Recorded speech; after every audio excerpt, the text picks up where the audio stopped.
Hey, what's up, YouTube? How you guys doing? I hope you are having a blessed day. I know I am. First, let me start this video off. My boys went down. My Astros, man, they went down. ATL, Atlanta Brave fans, feel good about what you have achieved. It's a great championship. You played a great series.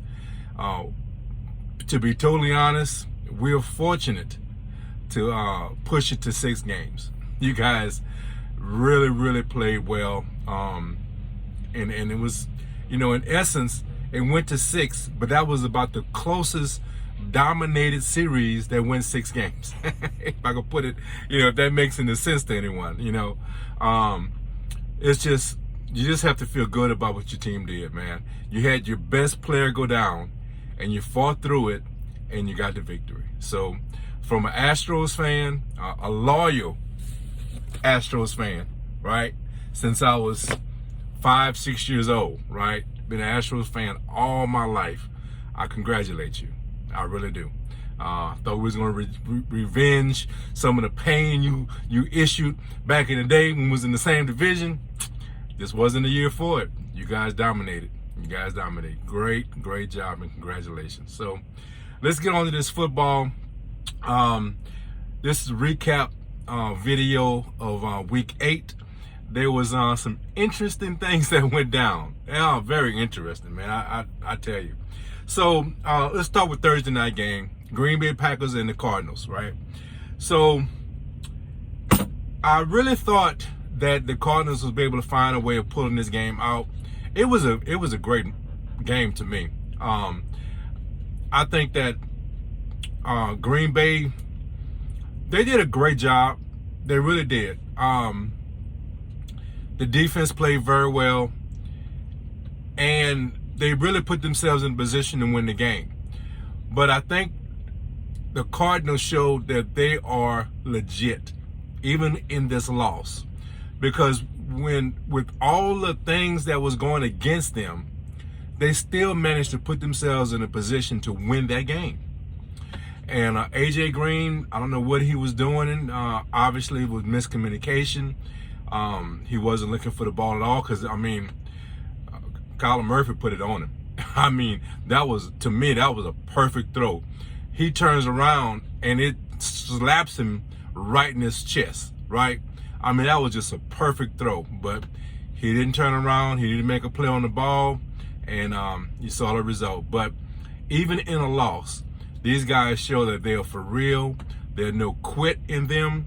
A lot of teams, I don't think, would have put themselves in that position, and they did. And although they took the L as a team, they still had something to take out of that game to hang their head on. To hang their head on, right? So great game on Thursday night. Those are the kind of games on prime time we need to capture our attention, right? So moving on, the Bengals and the Jets. This, I was surprised by the way the Bengals defense played. The offense played very well. They scored 31 points. You score 31 points, you expect to win the game, especially when it wasn't like in desperation, right? They were really, they was in control of the game. I think it was like 5-6 minutes, and they were, had a nice lead. I think it was like a 10-point lead, and the Jets found a way of winning that game, Bengals had the misfortune to tip ball and gave the Jets an opportunity on a short field, and they just, they were fortunate to be in that position because the Bengals defense did not play to the level they played just a week ago. And was that a letdown? It certainly could have been. You played a team that you was really looking forward to beating, and you was really focused on that game, and the defense they played against the Ravens was tremendous, right? Defense they played against the Jets, and I'm not taking anything away from the Jets, right? they earned the victory, right? But the defense that they played against the Jets was not even close to what they played against the Ravens. So, hey man, those things happen. I thought that the Jets simply didn't have enough, and it also could have been the factor of the unknown potential of a player, right? The Jets were starting a guy that maybe they wasn't familiar with, didn't have enough film on, didn't know exactly what his tendencies were, right? And maybe that was the factor. I don't know. But this is one of those games when, at the end of the season, when you're fighting for that division and you could have had it wrapped up, or you chasing someone, you look back at these games and say that's one we should have gotten, and we wouldn't be in this position. So good win for the Jets, and you have to say it was a bad loss for the Bengals.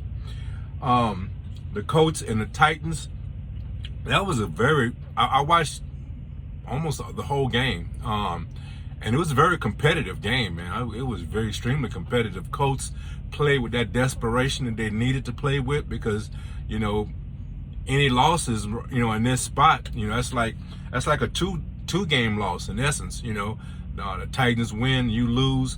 It's almost like a 2-game loss, So they really needed this game, and you can saw in the effort that they really, really wanted to win this game. But like I mentioned, man, I'm not saying Carson Wentz is just a horrible quarterback, but things seem to happen with him, and they just don't get the job done when he's there. So. And that's why I think Philly got rid of him. You know what I'm saying? Not only because of the injuries, but just getting over that hump, man. Getting those crucial wins seemed to be a struggle, and that was on display right here. They played well enough to win the game. They just didn't know how to win it. I guess that's the best way of putting it, right? And a side note, looks like Derrick Henry might be out for the rest of the season. How that's going to affect them down the road remains to be seen. But he was a big part of what their future was, right? The Rams and the Texans. The Rams, they just outclassed the Texans. There's not a whole lot to say about the game itself. As I'm recording this video, I think yesterday they picked up Von Miller. That's going to be a nice addition to that defense. So they're building on what they already have, which is a very good team, and they're making that run. So that's a good pickup by them, and they're going to be a force to be reckoned with down the road. They're definitely going to have some say-so in that in the NFC conference. Steelers and the Browns. So this was one of those games where the Browns just didn't play well. I'm questioning the Browns. How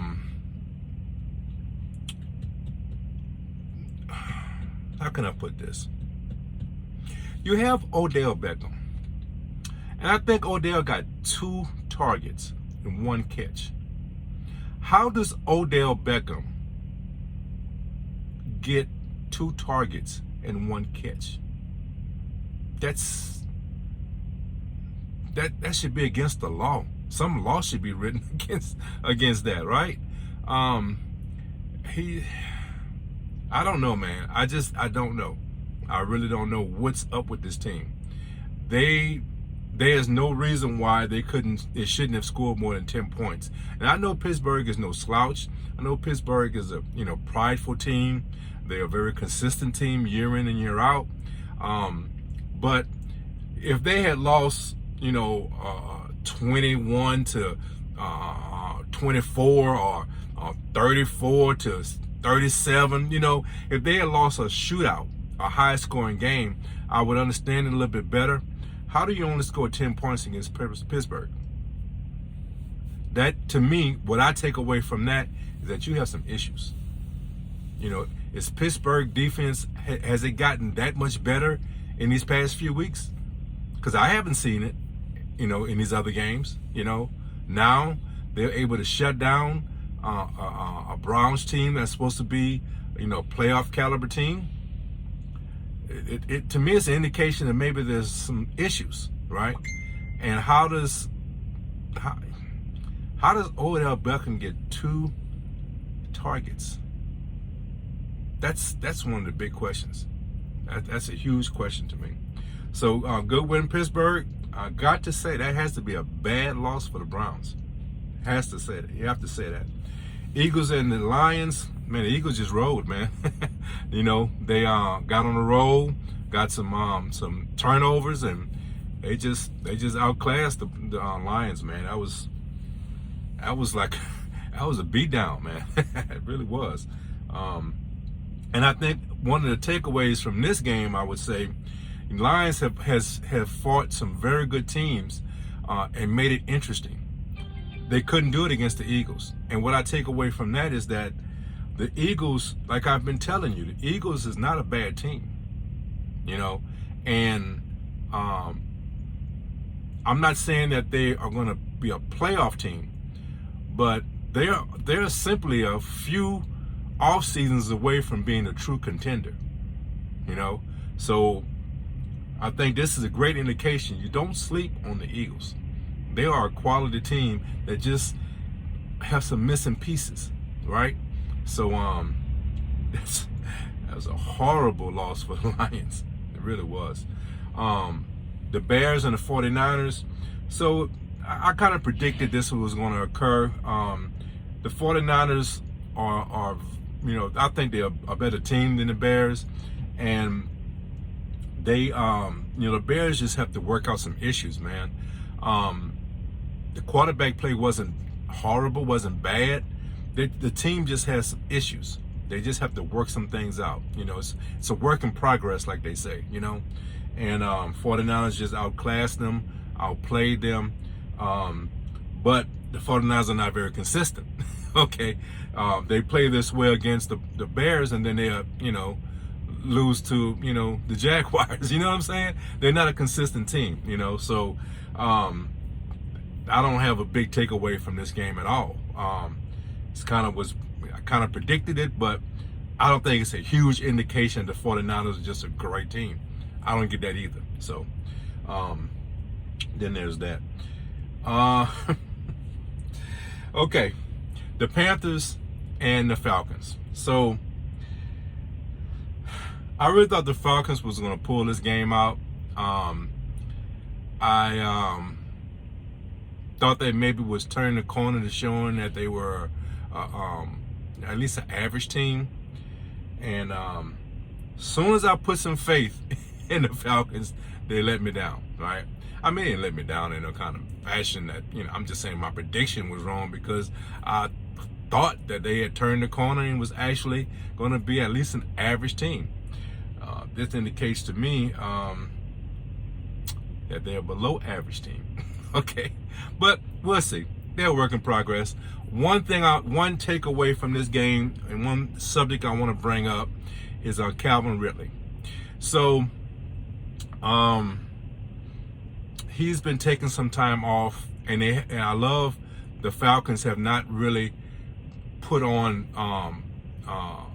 information about the issues that he's dealing with. I think that is a private matter. I think not everything needs to be known, right? With someone private situations. The fact that he's taking time off to address some mental issues that he have, I think I fully support that, and I'm very happy that an organization is supporting that also. I think this is something that's necessary in professional sports, and period, across the board. I think we have turned a blind eye to a mental illness, right? And I think we need to take it seriously. It's easy to recognize a torn ligament, a broken bone, a strain. We can recognize those things, identify those things very easily, right? We cannot understand what someone is thinking and how they're mentally processing issues. And we have to respect that they are bringing these things up and asking for time to address them. I think as a society we need to move forward with this line of thinking, and I applaud the Falcons for doing that. And I also applaud Calvin Ridley and other athletes and other sports that have brought out these issues and making them public, putting themselves out there to be scrutinized. And that's the one thing that's disappointing, the scrutiny that they have received in some cases, not all. I think generally they're getting the support, but you always see the negativity. You don't see the thousands and thousands of people that are supporting you. You see the hundreds of people that have something negative to say, and it hurts, right? And you scratch your head when you see it.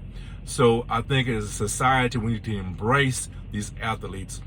Forget about placing hey, how can you have issues with all these millions? Money doesn't equal happiness. Okay, it doesn't. So let's get away from that way of thinking. And I applaud Ridley and other athletes that are asking and showcasing and bringing light to these issues. And I truly applaud the Atlanta Falcons for allowing him the opportunity to address these things. So that's one thing I definitely want to point out and really highlight in that situation. So great job in all aspects. So let's move on. The Dolphins and the Bills. So we're constantly seeing the Dolphins they're just simply not a very good team. I'm not going to say a bad team, but they are not a very good team. They don't know how to win. They are really reeling. They have a lot of issues to try to work out. And unfortunately, man, once again, we see defense. And I say that because I'm so shocked that that's the issue they have, and that's what's on display week after week. Bills are just constantly rolling. They're doing a great job of securing this division, and they're obviously a playoff team. Let's see what they do with that down the road. New England Patriots and the Chargers. Now, I kind of called this game because I really thought that the Chargers are coming back to earth, and Bill Belichick. Now, I didn't get a chance to really watch this game. I saw some highlights, so I didn't really dive into this game. I didn't want to wait and put out this video, 2 days from now, and it's, I'm trying to get closer to the ending of the week to give it as recap. So that's why some of the games I haven't really viewed, and this is one of them. This one of them I didn't get a chance. I just saw some highlights, and so what my biggest takeaway from this was that it's kind of what I was expecting. Belichick knows how to coach. He knows how to take away what you do best. And from what I understood and what I got from the highlights, that's what he did. Okay, so good win by New England. Chargers, hey, that was a good loss for the Chargers. At least good for my Raiders, right? And I need to talk about the Raiders here in a minute. I'm going to touch on something here in a minute. So you guys remind me, okay? Jaguars and the Seahawks, nothing much to say in this game. Again, I didn't watch this game. I just saw some highlights, and it's just, what can you say, man? The Jaguars just don't have it together right now. They're working through their issues, right? And the Seahawks, look, I mean, I don't think they're a playoff caliber team, especially with their quarterback out. But hey, this is a good victory for them. They didn't allow a team that was not as talented as them come in and steal a victory or whatever. They did what they were supposed to do and secure a victory against a less talented team.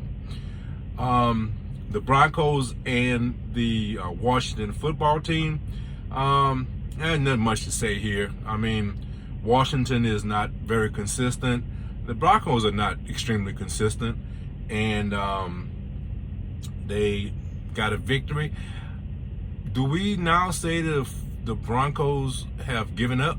They traded one of their best defensive players. I'm not upset. Von Miller no longer in my division. I am not upset. Great job. Broncos, great job. All right. So, yeah, there's nothing much to say here. The Broncos was at home and they beat inconsistent team. Non-consistent team. Whatever the proper way of saying that. I know I screwed that up, but anyway, I guess good victory, Broncos. I guess that's what you should say, right? So, Cowboys and the Vikings. So, I watched this game, and again, man, Cowboys guys, y'all deserve to win. Y'all really do. Man, it's just amazing to me. It's just amazing. I don't know. I guess just get amazed by how Cowboys get victory sometimes. You know, I guess, you know, I shouldn't say.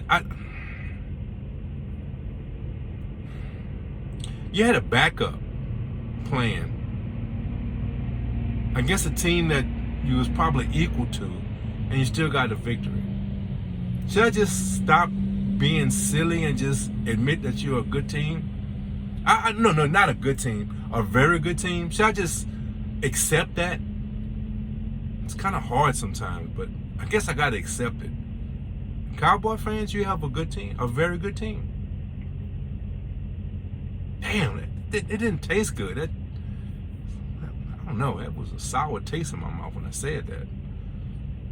Okay, all right, well. Cowboy fans, good victory, nice win. On the road, nice win, very good. Okay, Giants and the Kansas City Chiefs. So you're going to be shocked about what I'm about to say. Maybe not. So a lot of people might understand what I'm saying. So the Giants, they're not a bad team, okay? They are a pretty decent team. They're a very good team, okay? No, damn. How did that come out of my mouth? They are not a very good team. They are actually a below average team that has a lot of fight in them, okay? That's what I mean to say, okay? They can beat anybody, right?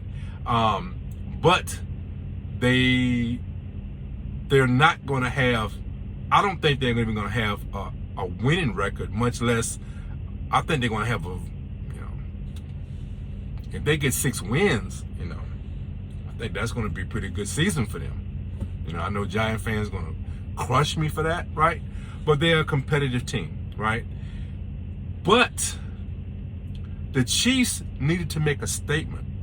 They haven't been playing well. And they had to really play well. I mean, this was a really close game, right? You got the victory, Kansas City, but damn, you had to really fight for it. And I mean, I'm not trying to throw shade on the Giant fans, right? Or this Giant team. You should have beat this team easily. You should have. Now, next week, this coming week, the Raiders are going to show you how to do it, okay? We're going to show you what you should have done, okay? So, just watch and learn. This is how you beat a below average team. Just watch, and we'll show you, okay? The Raiders are going to show you, okay? Don't let me forget, guys. Remind me, I got to talk about the Raiders here in a minute, okay? It's a little bonus content. So the last game I want to cover is, and I saved, I think was probably one of the best for last, the Tampa Bay Buccaneers against the Saints. Now, this was a great game. This was a highly competitive, exciting game, right? And not to toot my own horn because, hey, I made mistakes on some of the other picks I made, right? But in this game, what I told you the Saints needed is what they got in order to secure a victory. They needed turnovers. They needed to play on a short field, right? They needed the defense to dominate and give this offense, this Saints offense, an opportunity to display what they can do on short fields and in positive field position situations. Okay, long drives, right, was not going to get it done for them. They needed short fields. They needed, so, and that's what they got. That's what this defense provided for them. And then it was time to close out the game. They closed it out. Okay, so listen, man, that was a good victory for New Orleans. It showed that they are going to compete for this division. Everyone is just handing the division to the Buccaneers, and the Saints said, no, you're gonna have to work for this, right? We're gonna have some say-so in this. Now, what's gonna happen with the injury to Jameis, right? Man, that's a bad injury. I feel sorry for that young man because I think he was coming into his own. I think the rest of the season was was bright for him. I think the more he would have played, the better he would have performed. I just had that feeling, right? And then you get this injury on a play that should never have happened. You should never, that's why that horse tackle is a penalty, right? Because you can really injure someone. He tore his knee up because of that tackle, and that's so unfortunate, man. I feel really bad for that situation, man. I really do. So we'll see. They need Hill to get healthy. You can't rush a concussion. You don't know how the brain is going to heal itself and how that's going to come about. So what they're going to do, I'm not sure. But it was a good victory. But Saints have some things they need to work out, replacing their quarterback. So let's see down the road how that plays out. Hopefully it plays out, for them in the positive. So I want to talk about my Raiders a little bit and talk about this situation with Henry Ruggs. As I'm recording this video, I just saw across my screen that they released Henry Ruggs. I tell you, man, that's a very, very unfortunate situation. My prayers go out to the victim's family that passed away. That's something that's very hard to deal with, man. An accident like that, someone, sudden death like that is so hard to get over. Someone that's sick or someone that's old and you can prepare yourself for it. It's still not good. It's still a tragedy. You still have the pain and you struggle through it. But something like this that's sudden, man, it's a hard blow, right? And then the circumstances, and I don't know all the details. I don't know there may have been some recent things that came out, but what I understand that, it was, he did not pass sobriety test, that he was going to be charged with DUI, and with the DUI with a death, that usually equals time. It usually equals going to prison. Okay, that is extremely unfortunate for him. Also, you have to pay the cost. You do that activity, you have to pay the cost.